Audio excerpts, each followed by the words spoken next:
Anne-Marie Kemener, vous êtes la commissaire générale du SPACE. Vous avez annoncé en mai que le SPACE s'était annulé dans sa forme habituelle. C'était une annonce qui s'est faite assez tôt, donc ça vous a permis de rebondir assez vite?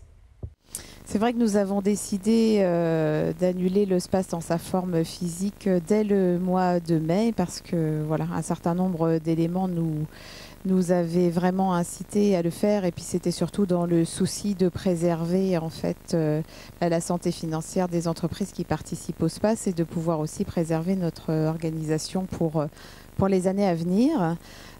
Donc aujourd'hui, on voit que la situation n'est toujours pas éclaircie et que les faits vont dans le sens en fait de la décision que nous avions prise à ce moment-là.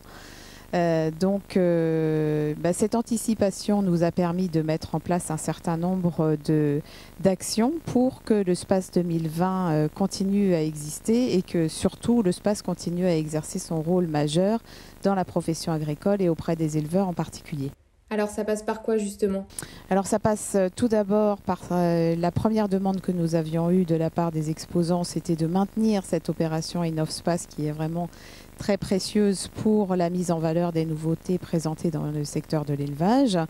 Donc c'est ce que nous avons décidé de maintenir effectivement. Donc l'opération InnovSpace 2020 aura bien lieu avec l'annonce du palmarès de cette année le mardi 15 septembre qui aurait été le premier jour du SPACE 2020 de manière physique. Voilà, donc si nous le pouvons, nous organiserons également une remise physique des trophées aux heureux exposants lauréats, et c'est aussi une remise qui pourra être suivie en live sur nos réseaux et sur notre site, et bien sûr sur la SPACE TV également. Vous avez également développé une application permettant de mettre en relation les exposants avec des éleveurs? Alors c'est vrai que le SPACE a déjà de nombreux outils au service de ses exposants et de ses visiteurs sur la partie digitale.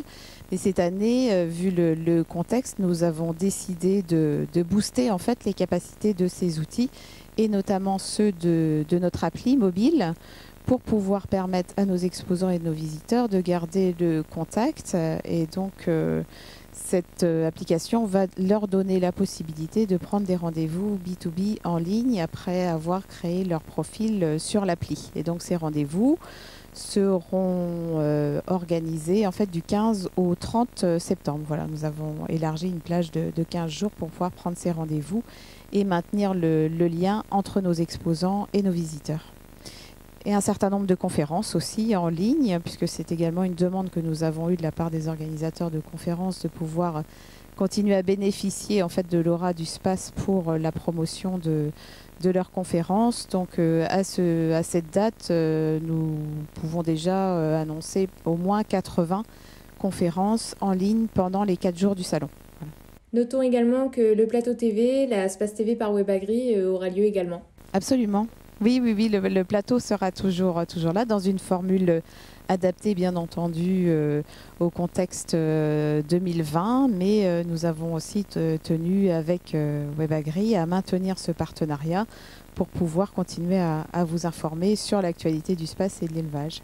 Dernière petite question, s'est tenu en début de semaine le jury des InnovSpace. Alors pour nous mettre en appétit, il y a eu un réel engouement de la part des exposants. Est-ce qu'il y a de vraies nouveautés en élevage cette année? Alors c'est vrai que l'engouement il a été immédiat quand même de la part des exposants, et même en l'absence de la tenue physique du SPACE cette année, nous avons enregistré le dépôt de 70 dossiers de candidature.